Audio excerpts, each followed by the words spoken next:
As crime rates keep increasing in Baton Rouge, residents are becoming more nervous about the area in which they live in.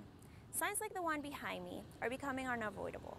This unusual arrangement would make LSU the only university in the nation to get funded by their athletic department. Representative Regina Barrows says this proposed tax plan on bags like this one could potentially get rid of Louisiana's littering problem.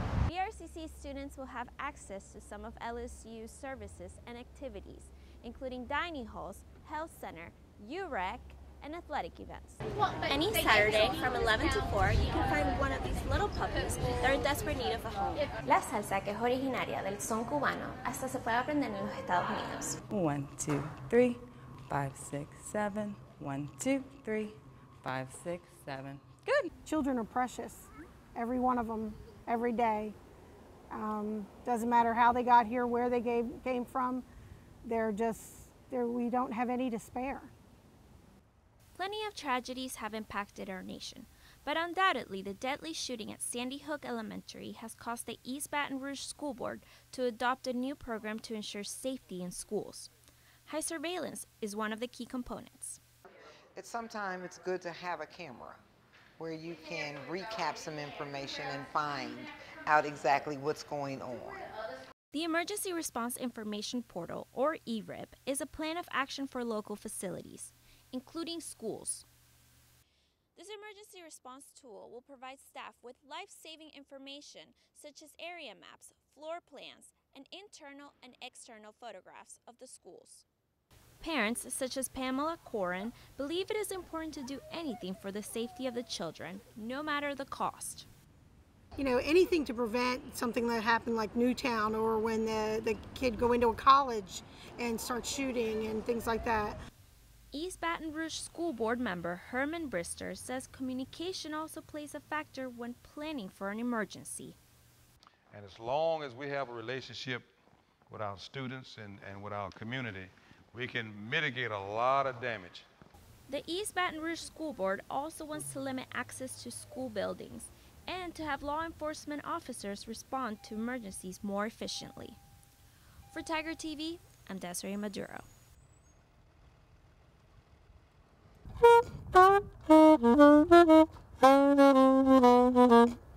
Eight months ago, these fingers were unable to move. But today, Warm Daddy's able to play his saxophone, and he's ready to let the music take over his body. The same things I had learned 20 years before, I'm teaching myself again. It's like I get a chance to play the saxophone twice. This is like my second time playing it. Wes Anderson, also known as Warm Daddy, suffered a stroke on November 28, 2012, that left the right side of his body completely paralyzed. After the stroke, he spent 10 weeks in rehab, and Anderson's wife, Desmone Anderson, says the transition hasn't been an easy one. 10 weeks of rehab with 6 days of work, 4 to 5 hours per day. It's not an easy journey. In fact, it's very, very hard and difficult. But the beautiful thing is, it's not an impossible journey. Although things are slowly getting back to normal, certain things will never be the same. We have to change our lifestyle. We have to eat a certain way. We have to make changes so having a second chance, we can take advantage of it. Warm Daddy's progress has been very slow, but he's already planning a string of upcoming performances in New York City. And although he has traveled the world more than once, Wes says he's here to stay, and nothing can compare to being in Southern grounds. I'm from Brooklyn, New York, but I've grown up here. This is all I know. This is Louisiana. For Tiger TV, I'm Desiree Maduro. That's life. Okay, sure my hair's fine. Ooh. When Joyce Keller looks herself in the mirror, she likes what she sees, poise and confidence. But what she knows, and you may not be able to see through her reflection in the mirror, is that she's HIV positive. I was raped. I was over 40, and I was raped. I contracted HIV through a rape. Keller is a minister, a grandmother, and a mother who has been fighting for her life since the moment a man broke into her home and raped her. Since then, she says all she wants to do is educate others on the matter. And I found that in the field of HIV, I've been able to inspire hope. I've been able to educate those that feel like I used to feel, that I was exempt from the HIV virus, that I was exempt from AIDS because it had nothing to do with me. And I find that the hardest audience to reach are married women and praying women.